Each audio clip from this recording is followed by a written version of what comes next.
안녕하십니까. 미디어와 유튜브 리터러시 3주차 1교시 수업을 시작하겠습니다. 자, 우리 이제 3주차 수업을 듣고 좀 더 효율적으로 이해하기 위해서, 잘 이해하기 위해서는 여러분들이 그 영화 더 책 읽어주는 남자, 원래 소설이 먼저 있었어요. 뭐, 또 소설 더 책 읽어주는 남자, 영화를 보시든지 소설책을 읽어주시든지 꼭 해야 될 것 같아요. 그리고 나중에 이거 독후감 숙제로 또 제출하셔야 됩니다. 이 독후감 숙제 같은 경우는 뭐 제가 뭐 내드린 것도 있지만 학교 본부에서 기본적으로 최소 한 개 이상의 예, 증명 가능한 숙제를 제출받아야 돼요. 그래서 뭐 가장 이제 기본적인 게 독후감이 되겠죠. 여러분들이 저에게 제출해 주시고 그것을 제가 가지고 있다가 네, 뭐 첨삭 지도도 오프라인 수업 같은 경우에는 첨삭 지도도 하는데 이는 온라인 수업이니까 첨삭 지도는 좀 쉽지 않을 것 같고 그래서 제가 가지고 있다가 학기 말에 학교 본부에 다 제출을 해야 돼요. 그렇기 때문에 여러분이 최소한 한 개 이상은 어, 증명 가능한 것으로 유인물로 볼 수 있는 거예요. 이런 거 제출을 해주셔야 되거든요. 그러니까 여러분들이 이거를 꼭 보시고 강의를 들으면 더 이해가 되고 꼭 보시고 나중에 언제까지 제출해라 그러면 꼭 제출해 주셔야 됩니다. 그리고 지금 현재 단톡방을 만들고 있는데 단톡방을 만드는데 좀 협조 부탁드리고요. 네. 그리고 여러분들이 성공 컨텐츠 발표하셔야 되는데요. 이게 원래 지난 학기까지는 제가 이제 그 발표의 예를 첨부하지 않았어요. 그런데 이게 원래 발표 예가 없어도 제 설명만 듣고도 이렇게 여러분들이 발표를 하시고 또 이제 학우분들이 발표한 거 먼저 우리가 이제 그 과대가 있어서 과대가 뭐지 거의 대부분 먼저 발표를 하고 이게 뒤에 따라서 발표를 하고 그랬는데 그 과대가 또 특별히 없다고 하고 여러분들이 처음에 매우 어려워하고 그럴 것 같아서 제가 이번에는 우리 3주차에 1교시와 2교시에 뒤에 제가 한 각각 두 개씩 총 한 4개 정도 뒤지는 학기에 했던 이 성공 콘텐츠 발표의 예를 첨부해 드릴 테니까 그거를 보시고 참고하시고 어, 저랑 줌에서 만나서 발표를 하셔야 됩니다. 아, 근데 이게 조금 발표를 어려워하시고 또 안 하시려고 하고 저도 사실은 그냥 이론 수업만 하면 편해요. 저도 이제 이론 수업만 할까 이렇게 생각하다가도 일단 그래도 이제 그냥 원칙대로 수업을 진행을 해야 되니까 이 성공 콘텐츠 발표가 기본적인 이 표준 강의 안에 들어있는 거예요. 그것도 여러분들이 또 독립평가를 해야 되는데 독립평가는 좀 어려울 것 같으니까 그건 뭐 제가 이제 자체적으로 하고 여러분이 그래서 이 발표의 예를 꼭 다 들어보시고 발표 계획을 세워서 성공 콘텐츠 발표를 다 이렇게 하셔야 되겠습니다. 네. 공지사항 좀 안내해 드렸고요. 자, 우리 지난 시간에 배웠던 거 이제 복습 차원에서 미디어의 사특성에는 프레이밍, 데이트 키핑, 아젠다 세팅, 아젠다 키핑이 있었다. 여기 이제 중간고사 문제니까요. 미디어의 사특성을 쓰시오. 그러면 한글로도 쓰시고 영어로도 쓰시면 좋습니다. 다음에 미디어 리터러시의 4요소, 미디어 접근 능력, 미디어의 비판적 이해 능력, 창의적 표현 능력, 소통 능력 이렇게 네 가지가 있다라는 거. 네, 네, 우리 이제 3주차 1교시 수업 이제 진행하도록 하겠습니다. 본격적으로 뭐 얘기가 길진 않아요, 여러분. 네, 제가 이제 길지 않게 진행하려고 합니다. 우리 앞에서 살펴봤지만 리터러시라는 것이 결국 뭐라고요? 네, 언어에 관한 거예요. 언어. 그리고 이제 언어 중에서 음성 언어와 문자 언어가 있는데 우리 리터러시는 이제 문자 언어에 관한 겁니다. 문자 언어. 그래서 우리가 이제 이 장애가 없는 한 말을 다 알아듣고 또 말을 하잖아요. 근데 이제 이 문자 언어를 익히는 데는 무엇이 필요하다? 네, 학습이 필요하다라는 거죠. 네. 그래서 학습이 없으면 우리가 문자를 터득할 수 없다라는 거죠. 네. 학습을 통해서 문자를 터득한다. 근데 지난 시간에 말씀드린 것처럼 우리는 이제 2023년 지금 이제 9월, 8월, 9월 지금을 사는 우리나라 대한민국 현실에서는 사실 문맹이라는 것이 크게 이제 문제가 되지 않는다라는 거죠. 문맹자가 단 한 명도 없다. 그건 아닐 거예요. 노인들을 제외한다 하더라도 이 60세 이하를 하더라도 문맹자가 있을 수 있지만 그게 너무나 극소수이기 때문에 그게 이제 사회 문제가 되지는 않는다라는 거죠. 예전에 60년대 70년대만 해도 문맹이 사실 하나의 사회 문제였어요. 그래서 국립국어원에서 문맹률도 조사하고 그랬지만 지금은 이제 문맹은 사회 문제가 아니죠. 문맹자도 거의 없다고 보는 거죠. 그런데 이제 지난 시간에 말씀드렸던 것처럼 지금 문제가 되고 있는 건 실질 문맹. 그리고 최근에 엄청 많이 나오는 건 뭐 문해력. 우리 아이가 문해력이다. 문해력이 없다. 그래서 뭐 어, 무료한 시간을 보냈다 이랬는데 막 아빠한테 질문하잖아요. 아빠 시간을 공짜로 줘? 막 이런 식으로 그 무료하다, 심심하다라는 거 이해를 못 해가지고 네. 뭐 제가 이제 그 실질 문명에 관한 것도 제가 이제 써서 어, 대학 교수칼럼에 쓰기도 했는데 네, 그것도 우리가 제가 차차 수업 시간에 다 진행을 할 건데요. 이제 우리가 그 언어 문명에 관한 이야기고 또 근데 그것이 바로 이제 문해력의 개념이고 그거와 이제 우리 윤리와 연결된 이야기를 하려고 하는 것입니다. 아까 말씀드린 것처럼 2교시 때는 우리가 이제 더 리더, 책 읽어주는 남자를 또 가지고 이야기를 할 테니까 여러분들이 좀 그걸 같이 좀 보셔야 될 것 같아요. 이메일을 주시면은 제가 이제 그 영화 파일을 보내드릴 수가 있는데, 네. 그것도 이제 예전 같은 경우는 과대한테 딱 말을 하면 과대가 이메일을 저한테 딱 주면은 내가 그 주소를 주면은 과대한테 제가 주면은 과대가 다 줬거든요. 대표하는 분이 한 분 계셔야 될 텐데, 네. 우리 이제 그 조리과하고 네. 경영학과하고 네. 호텔 외식 조리학과랑 경영학과랑 대표자가 한 분 계셔야 될 것 같아요. 자, 그러면 이제 수업을 얘기를 해보도록 하겠습니다. 자, 이번 수업 시간은 미디어 리터러시를 직접 적용하지 않고 리터러시, 즉 읽고 쓸 줄 아는 능력, 문해력 또는 문맹과 삶의 이야기를 해보고자 합니다.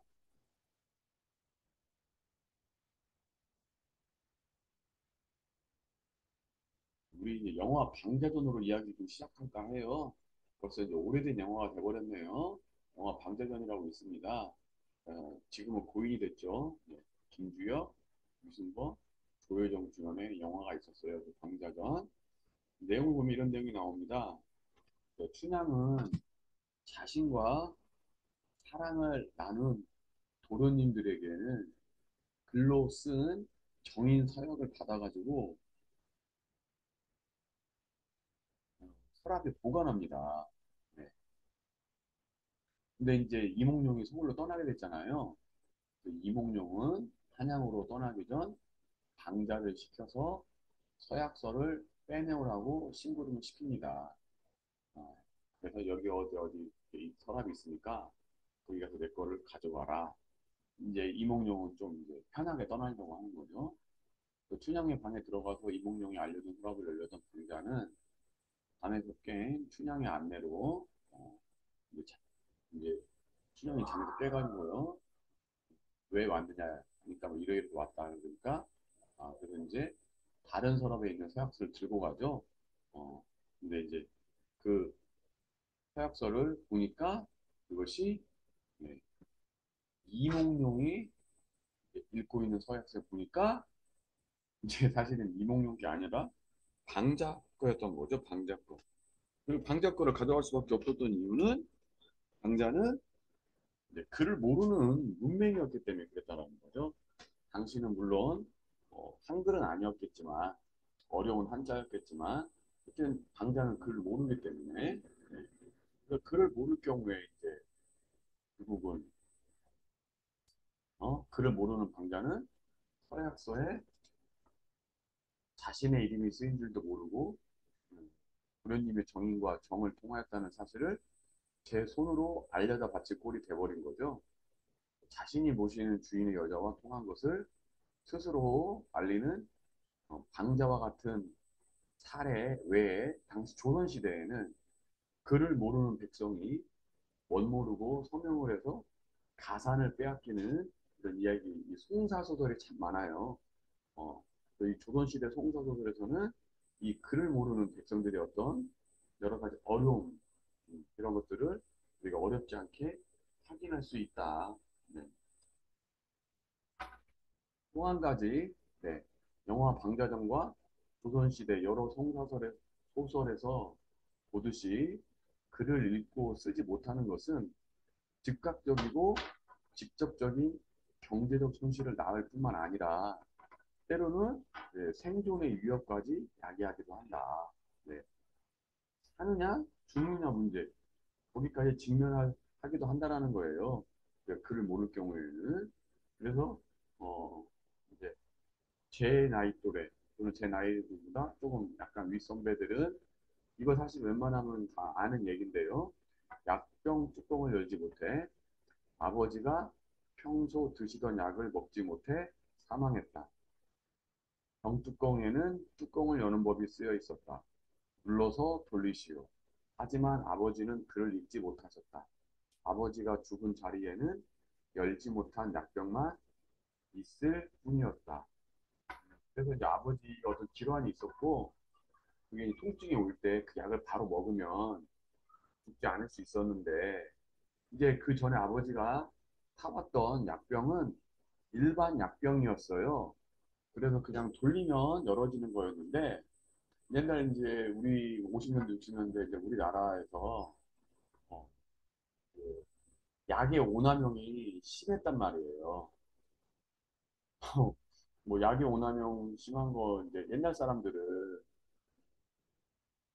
사실 해방 이전에만 해도 저도 물론 소설에서도 읽은 거지만 많은 책들에서 읽은 거지만 이런 아주 그 옛날에는 먹을 게 없었기 때문에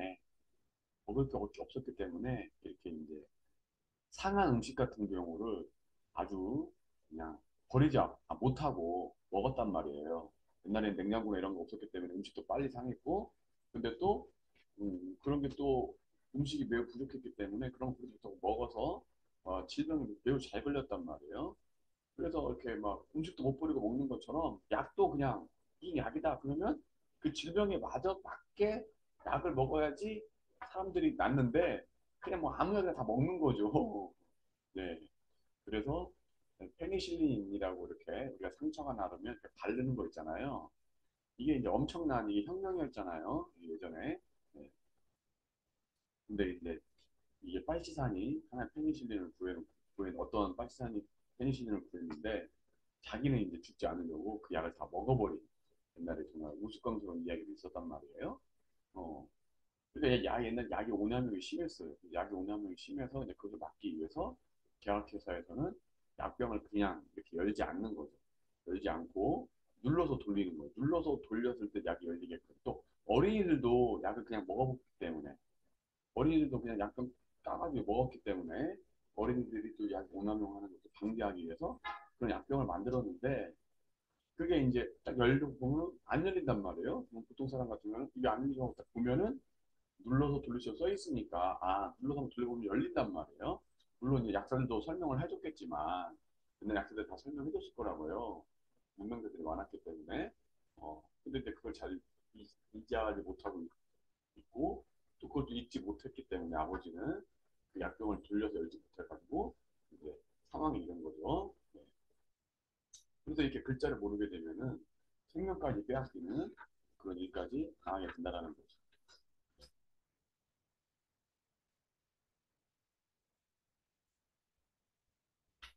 그래서 위에 두 사례에서 보듯이 네, 글을 읽고 쓰는 능력의 결핍이 삶에 불편을 가져다 줄 뿐 아니라 삶 자체를 지속하기 위한 필수 조건을 빼앗는 실질적인 요인이 되기도 한다.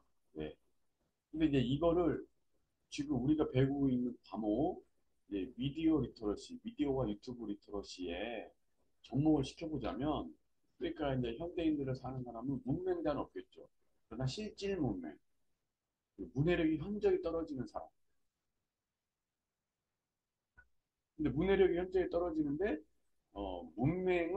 문맹 여부가 확실해요. 내가 글을 읽을 수 있다, 없다가 확실한데, 이 문해력이 떨어진다, 또는 실질 문맹인 것을 사람들이 인정하지 않는단 말이에요. 노력하지 않아요.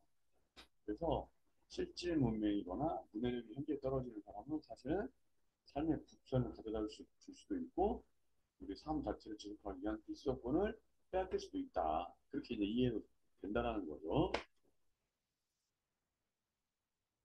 문명이라는 거는 그래서 이제 개인적 이게 문명이라는 것을 이게 실질 문명으로 이해를 하면 되는 거예요. 이제 개인적 차원에서는 단순한 무능력에 끝나겠지만 이게 사회적 차원에서는 불안정이 되는 거고 매우 혼란스러운 일이죠.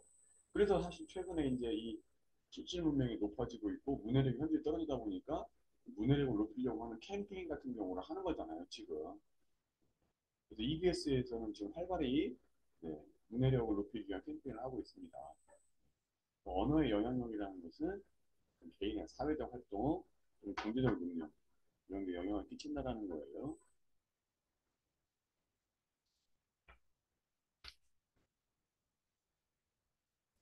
문맹을 개인적 차원에서 보자면 의식 활동과 사유의 범주가 제한됨에 따라 네, 그러니까 내가 이제 글자를 몰라. 글자를 모르면은 어, 의식 활동과 사유, 사고의 범주가 제한된다라는 거예요. 그래서 우리가 이제 고등 정신 기능이 후대 세대에게 전달되는 것도 우리가 음성 언어가 아니라 문자 언어를 통해서 전달되는 것처럼 한 사람이 어떤 정식 활동도 다 거의 90% 정도는 이제 문자 언어를 이용해서 활용이 되는 건데 네. 카메라가 이게 좀 좋은 걸 샀더니 이게 이제 자동으로 맞추는데 자동으로 맞추다 보니까 이게 이제 잘 어떻게 못 맞춰요 또 저가 아닌 지금 다른 초점을 잡고 있나 봐요. 네.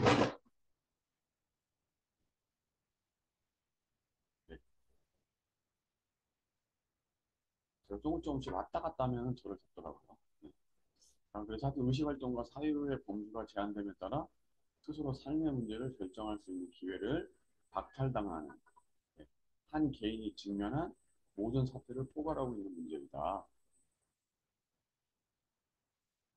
자, 우리 이제 윤리하면 어떤 문제가 떠오릅니까? 네, 뭐 성찰, 반성 이런 문제가 떠오르죠. 그래서 이제 문자 언어를 매개로 해서 우리 자기화가 완성이 되는 거예요. 자기화가 완성된다는 것은 성찰과 반성을 통해서 자, 그래서 문명의 문제는 문자 언어의 습득을 통해 독자의 지위를 획득함으로써 그러니까 우리는 옛날에 100년 전, 100여 년 전에는 독자의 지위를 우리가 확보하지 못했죠. 읽는 사람, 읽는 사람의 지위를 확보하지 못했어요. 글자를 몰랐기 때문에. 근데 이제 독자의 지위를 획득함으로써 돌입하게 되는 문자적 세계와 그로 인해 획득할 수 있는 가능성의 영역, 의 상식까지 함께 수반하는 것으로 이해될 수 있다. 그러니까 이제 독자의 지위를 획득함으로써 우리가 얻을 수 있는 문자적 세계가 있고 그 문자적 세계면 우리가 엄청난 가능성의 영역을 가지게 되는 거예요. 그 엄청난 영역의 가능성을 가진다는 뜻은 무슨 뜻이냐? 또 쉽게 말해보자면 우리가 지금 한글만 안다면 한글만 안다면 어, 우리가 한글로만 쓰여진 어떤 그런 인쇄 매체 책을 통해서만 정보를 얻겠지만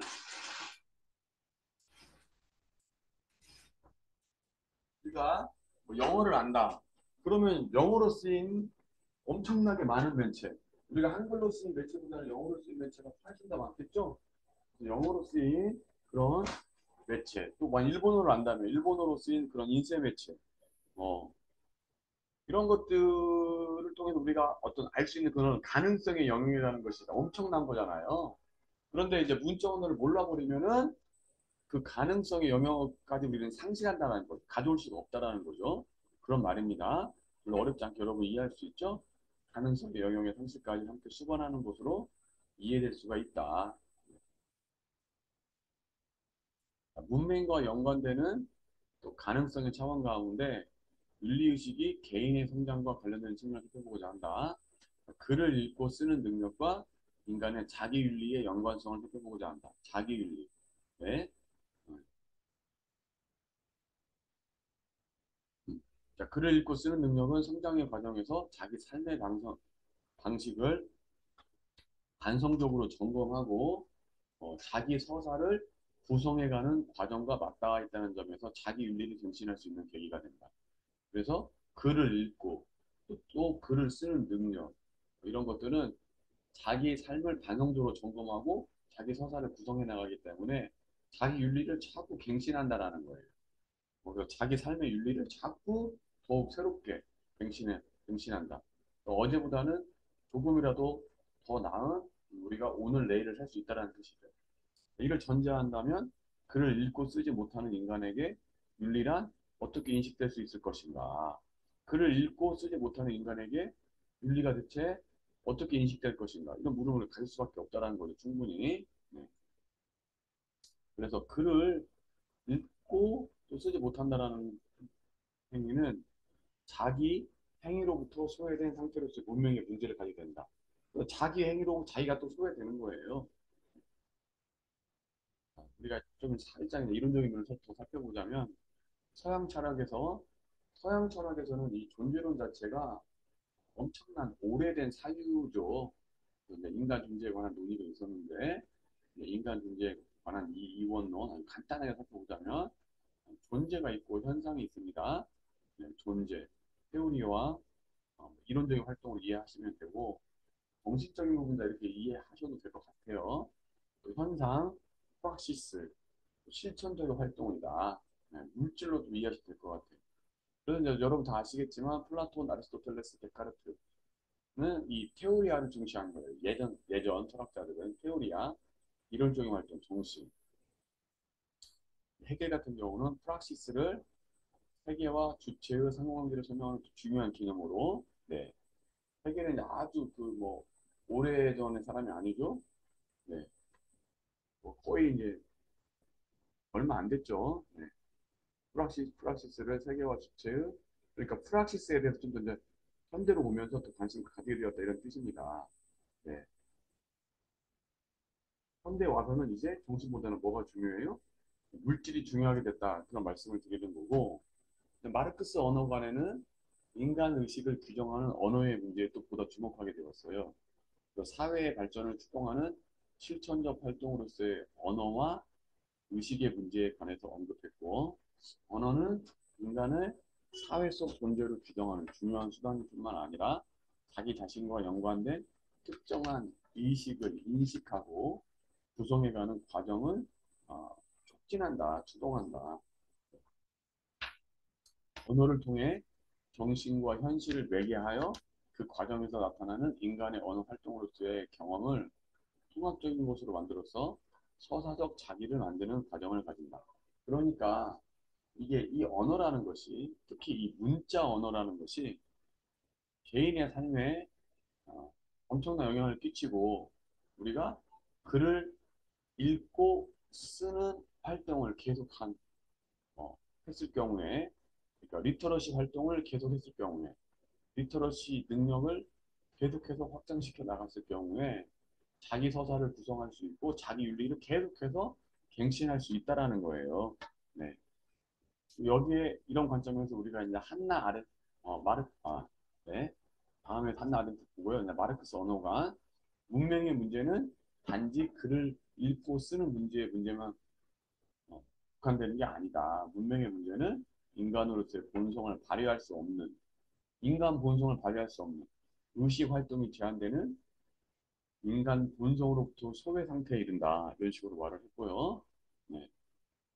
네, 한나 아렌트는 이스라엘 출생이죠. 네, 유대인인데 그 이제 어, 아우슈츠 아우슈비츠 포로 수용소에도 끌려갔었다가 탈출해서 미국으로 어린 나이에 이제 망명해서 거기서 공부한 정치 철학자인데요. 네, 이제 한나 아렌트는 행위와 말의 특별함을 강조한다. 가정에 권위가 있어야 하고 네, 당장엔 말이 있어야 한다. 그러니까 이제 우리가 말, 언어, 정치 세계에서는 이 말이 있어야 된다. 말은 인간 삶을 통하여 세계와 연결되고 타인과 상호작용한다. 즉 말은 타인과 관계를 전제하는 개념이다. 그래서 이 언어를 통해서 상대방과 상호작용하고 또 타협하는 것을 중요시 본 거죠. 말을 매개로 한 대화에서 주체와 세계의 대상적 실제를 바라보는 것은 의미에 대해 묻고 그것에 대한 상대방의 의견을 추구하는 의미 추구, quest for meaning, 의미 추구 활동이라는 점에서 사유의 개념과 맞닿아 있다. 그러니까 문제는 말을 통한 이러한 사유 활동이 음성 차원으로만 제한되어 나타날 수밖에 없다는 데 있다. 네. 언어를 매개로 사용하는 인간이 의미를 추구하는 개념을 전제한다면 1차적으로 운용 가능한 어, 의미 추구의 수단을 제한받는 것이다. 뭐만 할 때는요. 이 음성 언어로만 할 경우에는 음성 언어로만 할 경우에는 우리 사유 활동의 제약을 받을 수밖에 없다. 이 글을 매개로 사유하는 문자 문화의 조건 속에서 음성 언어 기반의 소통은 자기 발견을 더디게 하거나 소통에 대한 어려움을 겪게 됨을 예상할 수 있다. 그러니까 우리가 만약에 문자 언어라는 게 없고 그냥 음성 언어만을 우리가 활용한다면 그때는 뭐 문자 언어가 없으니까 음성 언어를 가지고 우리가 의미 추구를 할 텐데 지금은 음성 언어도 있고 문자 언어도 있잖아요. 그러니까 문자 언어를 가지고 주로 의미 추구를 하기 때문에 이 글을 매개로 사용하는 문자 문화잖아요. 우리는 그런 조건 속에 살고 있는데 음성 언어만 가지고 소통을 하는 것은 어, 어렵다. 즉 이제 문맹자를 말하는 거죠. 문맹자들은 문자 언어를 모르니까 더 나아가서 실질 문맹자를 말하는 거죠. 문해력이 현저히 떨어지는 사람들. 이런 사람들은 자기 발견을 더디게 하고 또 소통에 대한 어려움을 겪게 될 수밖에 없다. 자기 윤리를 갱신할 수 없다. 여러 가지 어려움을 겪을 수밖에 없다. 그렇게 말씀을 드리는 거예요. 그러니까 문맹자가 문자 언어를 통해 사유하는 다른 사람과 비교해 변질적 존재가 되고 이 점은 자기 자신을 소외시키는 것이 될 수밖에 없다. 문자 언어를 다른 사람들은 다 문자 언어를 통해서 사용하는데 자기는 그렇지 못할 경우에는 자기 자신을 소외시킬 수밖에 없다 이런 말이죠. 이것은 자기 분열을 불러일으킬 수밖에 없다. 이 점은 궁극적으로 기능적인 차원뿐만 아니라 자기 윤리의 문제까지 그 영향을 미칠 수 있다라는 거예요. 근데 그러니까 어, 제가 뭐 연구된 바는 아니지만 사이코패스나 소시오패스 이런 사람들의 어떤 극히 일부분이기는 하겠지만 이런 사람들이 거의인데 아마 문자와 언어 활동을 안 하는 사람일 수 있다라는 거죠. 네, 거의 안 하는 사람. 뭐개 중에는 특출난 사이코패스나 소시오패스는 문자 언어 활동을 하는 사람도 있을 거예요. 아주 활발하게. 네. 근데 일반적으로는 자기 자신을 돌아보지 못한다는 거기 때문에 그런 사람들이요. 네. 그래서 현대 사회에서는 문자 언어를 당연히 사용하고 있는 사회이고 그런 사회에서는 우리가 이제 문자 언어를 활용하지 않는다라는 거, 음성 언어만 가지고 우리가 언어 생활을 한다는 것은 엄청난 어려움을 가져올 뿐만 아니라 자기 윤리를 증진시키는 데에도 당연히 한계가 있다. 이런 뜻입니다. 네. 문자 언어를 제대로 익히는 게 중요하다. 문해력을 높이는 게 중요하다. 이런 뜻입니다. 1교시는 여기까지 하고 뒷부분에 아까 앞에서 말씀드린 것처럼 성공 콘텐츠 발표에 대한 기존 우리 다른 하고의 어떤 그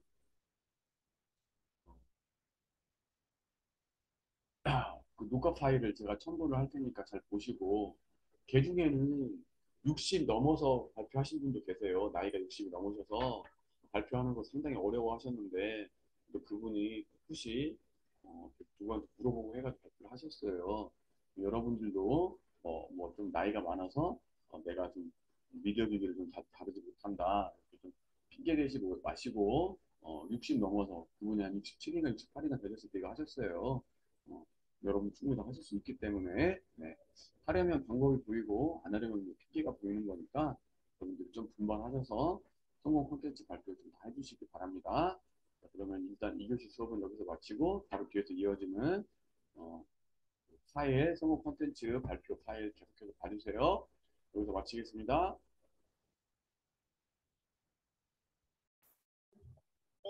네, 미디어와 유튜브 리터러시 유영숙 학우님의 발표가 있겠습니다. 소개하시고 발표하세요.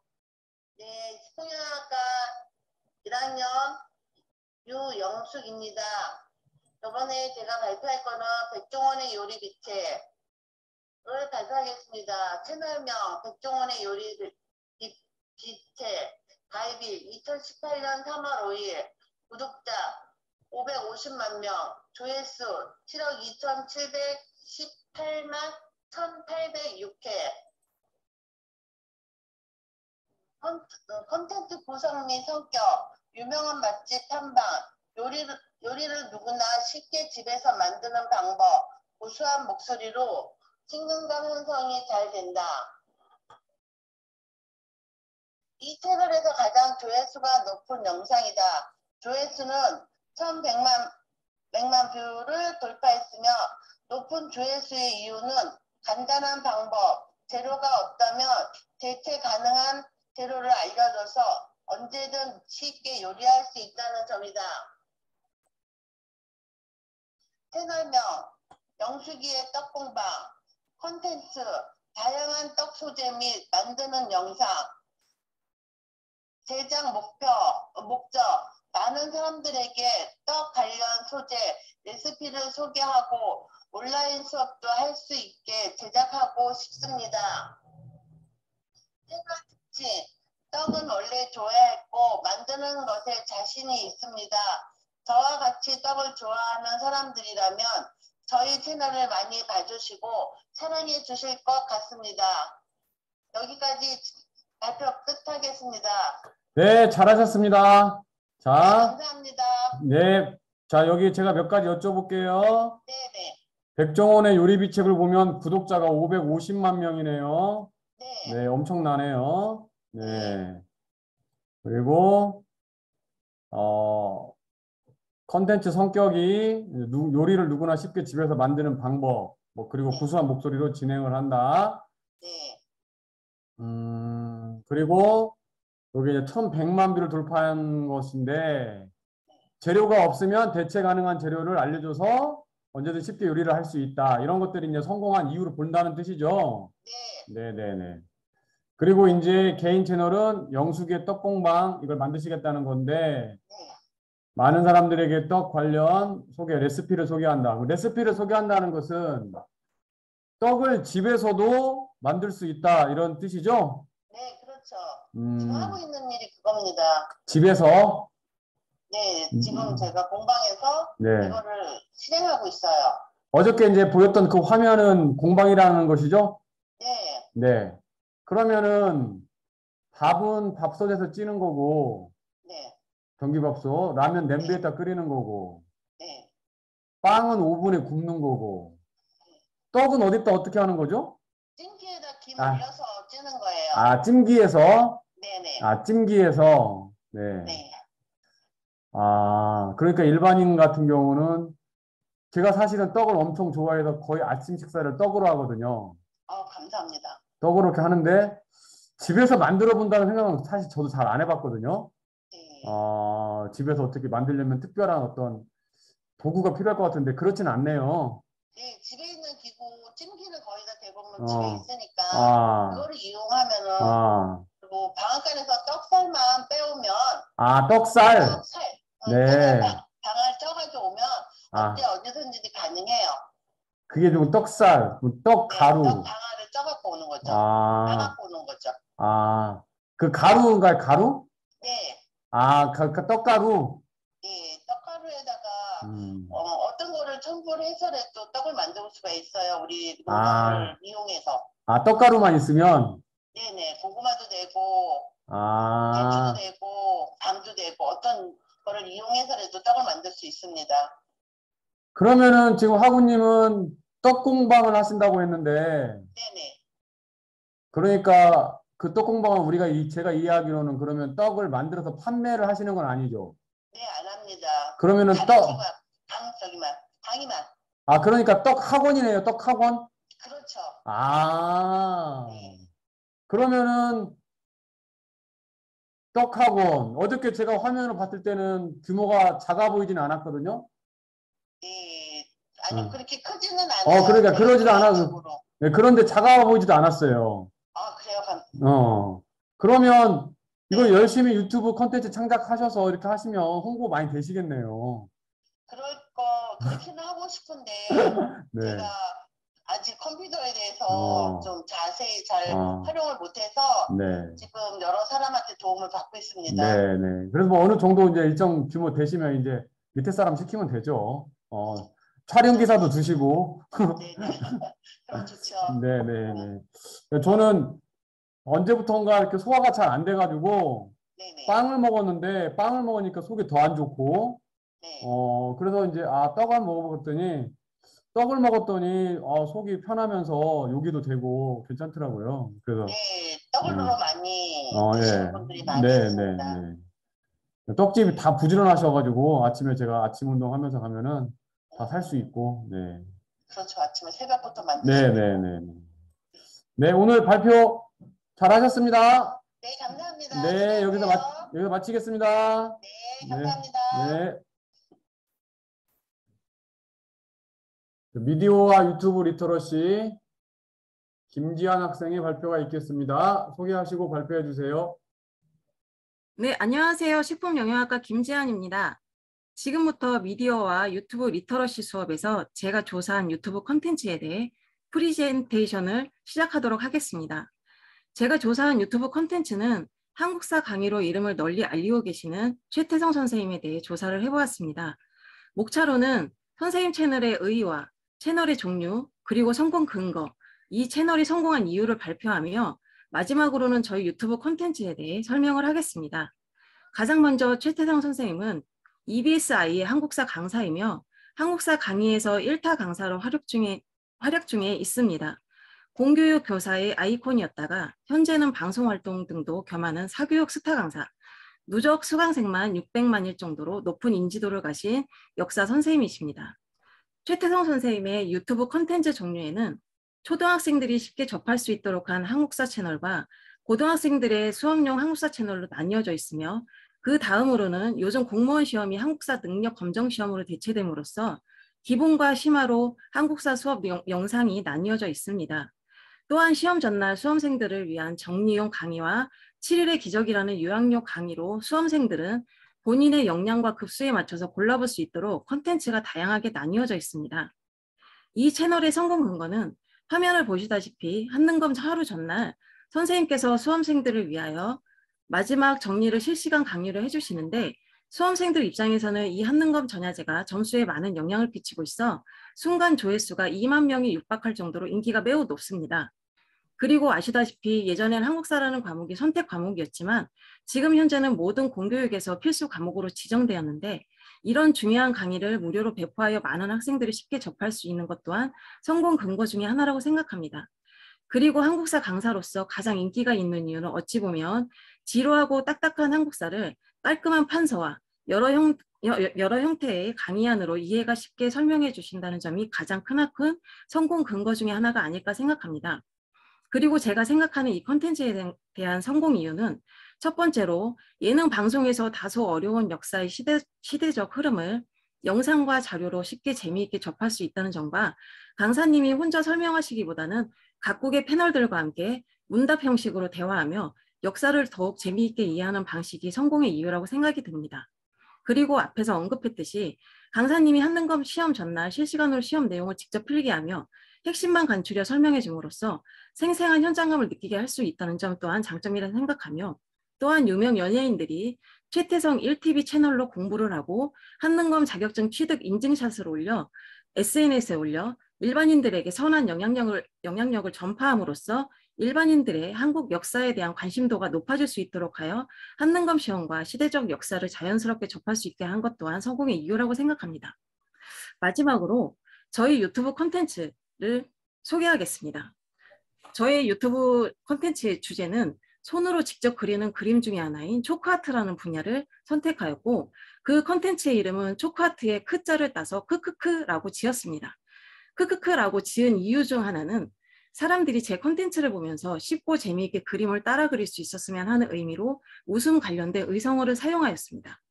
초크아트는 칠판의 붓이나 물감이 아닌 오일 파스텔을 손으로 직접 블렌딩하여 그리는 그림입니다. 저는 이 콘텐츠를 재료 준비와 스케치부터 색채 그리고 마무리까지 보여주는 과정들을 찍어 업로드를 할 생각이고요.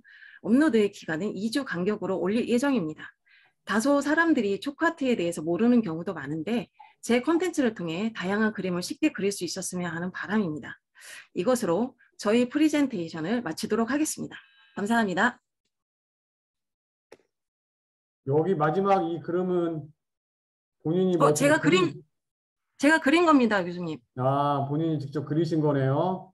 네네. 예전에 제가 이제 강사 활동을 잠깐, 그러니까 좀 오랜 기간 하면서 그러니까 샘플링으로 그려놓은 작품들이고요.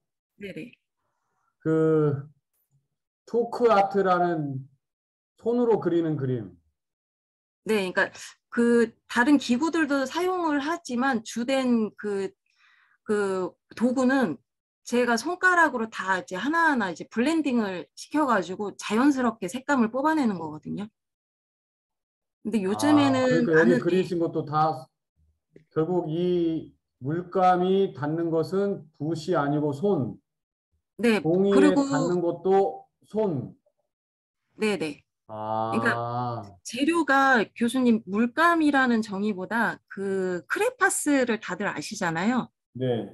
그 크레파스보다 조금 더 무른 오일 파스텔이라는 재료로 그림을 그리거든요. 오일 파스텔. 네네. 네. 그래서 그걸로 이제 여러 가지 이제 그라데이션을 우선 준 다음에 그 중간중간 그 경계선을 손으로 이제 블렌딩을 해서 자연스러운 그라데이션을 표현을 하게끔 하는 그런 기법이 들어가고요. 그럼 그런 식, 네. 네. 말씀하세요. 아니, 그러니까 그런 형식으로 이제 그려지면서 그러니까 다른 도구들도 조금씩 이제 첨가를 하는 이제 것이 이렇게 대표적으로 이제 초크아트라고 명명하고 있어요. 네네. 그럼 이 초크 아트도 하려면은 기본적인 미술 어떤 기본적인 수업 이런 거는 다 마스터를 하고 나서 뭐 해야 뭐 되는 건가요?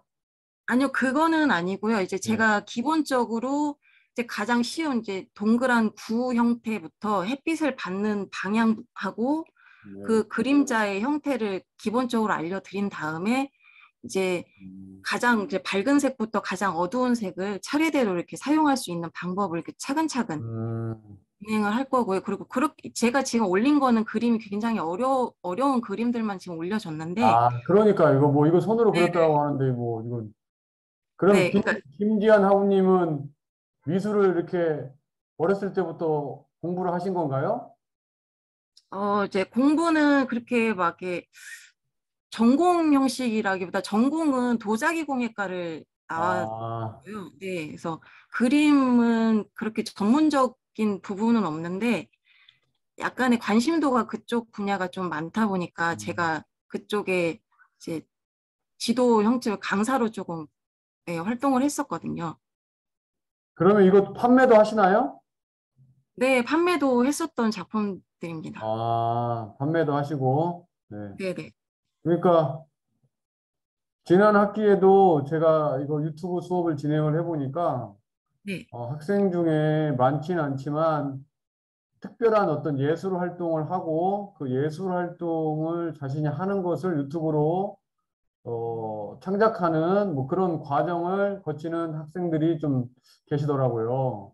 네네. 그래서 미술 쪽에서는 뭐 다 아시겠지만 저 같은 경우도 사실은 이렇게 손으로 그린다는 거 이제 네. 처음 알았기 때문에 네네네. 예전에 텔레비전에서 손으로 무슨 그 흙을 가지고 흙이 있는 거 없는 거 이렇게 해가지고 그걸 통해서 그림을 아, 그리는 거 그런 건 봤는데 네네. 근데 요 그림 같은 게 이 해바라기 같은 거는 뭐 엄청 섬세한 작업 같아서 네네. 뭐 엄청 경력이 오래 되신 것 같아요. 네. 근데 좀, 그러니까 과정을 거치다 보면 그 일반인 분들도 충분히 할 수 있는 뭐, 예, 그림으로 제가 편하게 좀, 그러니까 좀 쉽게 쉬운 과정으로 이렇게 그릴 수 있게끔 설명을 드리기 때문에요. 네, 네. 네, 네. 유튜브 콘텐츠 창작을 기대하겠습니다. 감사합니다, 교수님. 네, 그리고 앞에서 이제 최태성 채널, 네, 최태성 1TV 채널. 네. 1TV 채널이라면 2TV 채널도 있나요? 아니요, 그냥 요거 하나에서 예, 채널과 동영상이 이제 같이 네, 돼 있고요. 네, 그리고 이제 한능검이 주기적으로 이제 뭐 네. 1년에 한 6회 정도가 잡혀 있는데 그렇게 이제 시험 전날 뭐 전야제를 해주신다던가 아, 전야제. 네네네. 네, 네, 그걸 이제 저희는 명명을 이제 전야제라고 하거든요. 네, 네, 네. 그래서 전야제를 한 10시경에 그 운영을 하신다 그러면 그 순간적으로 들어가는 이제 학생 수가 몇몇 명이 될 정도로 되게 이렇게 아, 접속자 수가 되게 많거든요. 동접자가, 네네, 순간 그러니까 네, 동시 접속자 접속자가 수가 이제 그렇게 많다라는 거죠. 네네, 일반 유튜브 채널에서 뭐 네, 2만, 3만 이 정도만 돼도 네네, 동시 접속자가 그 정도만 돼도 뭐 성공했다고 하는데 네, 상당히 많은 숫자들이. 그리고 여기 지금 보면은 어, 그 말씀하신 게 여기 나와 있고 성공고에 지금 공무원 시험에서도 한국사 시험이 필수 조건이 되었다. 네, 그러니까 뭐 한능검으로 대체되진 않았지만 역사 시험이 필수다 뭐 이런 뜻이죠? 네, 한국 검정 능력 시험이라는 그거를 따야 그 공무원 그 저기를 준비를 할 수가 있더라고요. 아, 응시를 하실 수가 있어요. 그래요?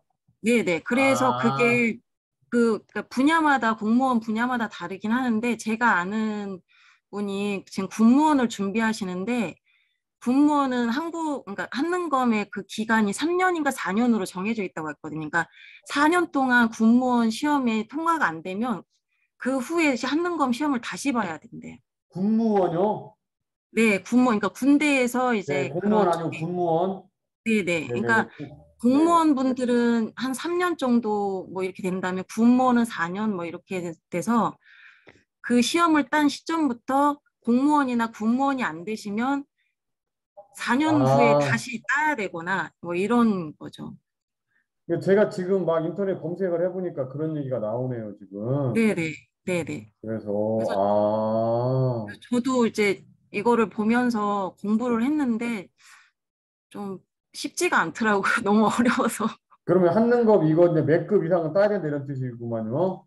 네, 1급 이상이어야지 뭐 7급, 그러니까 공무원 7급이나 뭐 이렇게 응시를 할 수가 있고, 네, 9급 아, 정도, 예, 9급 정도는 한 4급 정도인가 3급? 요 정도 따셔야 된다. 네, 그렇군요. 네네. 예전에 한때는 한국사가 이게 선택이어서 좀 약간 찬밥 신세였는데 지금은 뭐 엄청 다 공부를 해야 되는 네, 거니까 무조건. 네, 제가 시험 보러 갔을 때 심화를 이제 봤을 때 너무 어려우니까 기본도 한번 봐봤거든요. 근데 아, 기본은 다 초등학생이에요. 저 혼자만 성인이고. 그러셨구나. 네. 근데 초등학생들은 원래 교과목에 들어가 있기 때문에 시험 시작하자마자 그냥 바로바로 풀고 바로 이제 퇴실을 하거든요. 아, 네. 그래서 시대가 많이 바뀌었구나라는 걸 그때 좀 아, 알게 됐죠. 네. 그렇구나. 예, 그래서 최태성 채널이 성공할 수밖에 없겠네요. 네, 최태성, 그리고 네. 네, 말씀하세요. 그리고 이제 판서 자체가 너무 깔끔하게 해주셔가지고 그것만 capture를 해놔도 좀 네, 정리가 되는 네. 네. 그래서 그리고 다들 좋아하시는 판서된 것 같아요. 것만으로도 노트가 돼서 강의 노트도 팔잖아요. 네네네. 네, 책도 출간을 하셨고 네, 네. 그래서 인기가 많으신 것 같아요. 엄청 이제 선생님이 공부를 많이 하셔서 최태성 선생님이 강의 네. 준비를 엄청 많이 하셔가지고 일반 학교 강사였음에도 이제 이렇게 일타 강사가 된 거잖아요. 지금은 이제 네. 사교육 현장에 오셨고. 네. 네. 네, 잘 들었습니다. 네, 감사합니다, 교수님. 네, 그럼 발표 네. 여기서 마치도록 하겠습니다. 네, 감사합니다. 네.